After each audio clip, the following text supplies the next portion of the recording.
Hi friends, this is Cherie, the Women's Director for FirstLight. I'm here with my friend Christy talking about her experience with the spouse ministry at FirstLight. What brought you to FirstLight in the first place? Yeah, I was married for about 23 years and that fell apart due to sexual integrity issues. When it first came out, after we were married about 10 years, we did a lot of counseling together, and it was a very codependent approach and a behavior modification approach that the counselors did, kind of teaching my ex-husband, how to behave and what's appropriate, what's not appropriate, stuff like that. And there were techniques that I was given as far as how to make things easier for him and less tempting.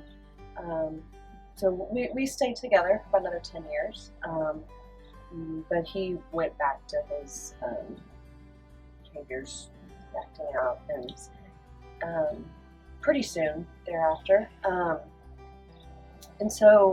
we ended up divorcing. Fast forward a couple of years, and I was attending Covenant Seminary, and in one of my classes, a couple members from FirstLight came and gave a talk about the FirstLight ministry. And they specifically addressed the women's spouse ministry and how their approach was much more of a trauma response. I just broke down crying in the classroom because it was revolutionary and so affirming for me to also hear that there's a different approach that doesn't lay the blame on me, and that actually takes care of my heart and my feelings, not just his. And so even though I was divorced, I still joined a spousal group. And it was phenomenal. I went through the whole healing process multiple times. So let me rephrase that: grieving process. Yeah. Multiple times. That was probably the first thing I got to do was go back and grieve, even go back and grieve 10 years prior, things that I hadn't been given permission to grieve the first time. Yep. So I was in a group for about a year and a half. And then after that, I started co-leading a group. Can you tell me a little bit about what your experience was like in the FirstLight group? It felt like being in a room full of fellow travelers, maybe, if you will. I mean, we were, my group probably had 6 to 8 people at a time because people would graduate in and out. But we met every week, and it was so comforting and reassuring, and it was so safe. That was my experience above everything would be safety. It was a place to really be real. There were days that I would come and think I was doing okay and had a good week, and then the next week I'd be laying on the couch in my friend's lap crying. And so it was a very safe place to go through that whole grief process. And it wasn't, the focus wasn't on my ex, and nor was it on any of the other husbands in the group. It was on us, which was so refreshing, because when going through something like this, most of the attention is on the person who did it. My experience was I was in a place of safety, and I felt seen. Like, we see you. That makes sense that you would feel that way. That's okay. There was a lot of camaraderie with the group, and reassurance of, you're not crazy. And even though I had been divorced and I wasn't even trying to reconcile, I was still going through all these feelings. They made me feel safe. I think it's important in the group to recognize that you've been wronged.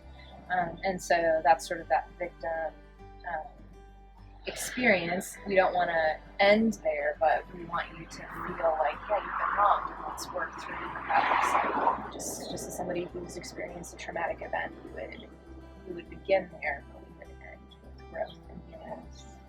Yes.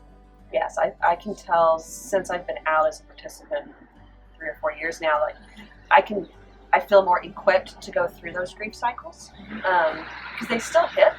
There are still things that may trigger a memory, but I'm much more equipped to one, recognize it, which is part of the healing anyways. It's just I recognize, like, oh, I know where that's coming from, and so I'm not projecting it and blaming it on anybody else. I'm like, oh, that's where that hit.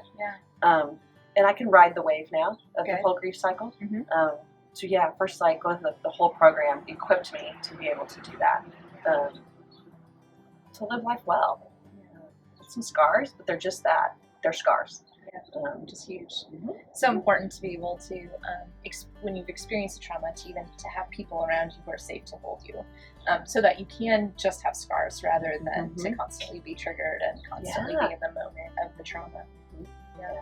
What would you say to folks who are interested in supporting FirstLight, or who might be just hearing about us and thinking about what supporting us might look like? Yes. Well, I would say please do it. Please support. It's an amazing ministry that has a scope that you may never know. My story that's specific to FirstLight really just relates to my ex-husband, but my father was also addicted to pornography, which had an effect on me, just in my identity. So had he received help early on, that would have changed my life, which would have changed the way I raised my own children. Any support you're offering now is affecting so many people, years to come, and even in the immediate circle of the people that are in the ministry right now too. And this ministry is really needed. There's not a lot of help out there for people going through this, and especially for the spouses. There's not a lot of people you can go talk to. Even in your churches, you've got divorce care type programs, but I can't think of any other place where I could have gotten this type of support. Yeah, it's pretty unique nationally, but especially here in St. Louis, there's really not anybody else who's doing spouse care like we are. So thank you. Thanks for being here and having tea with me. Welcome. Thanks.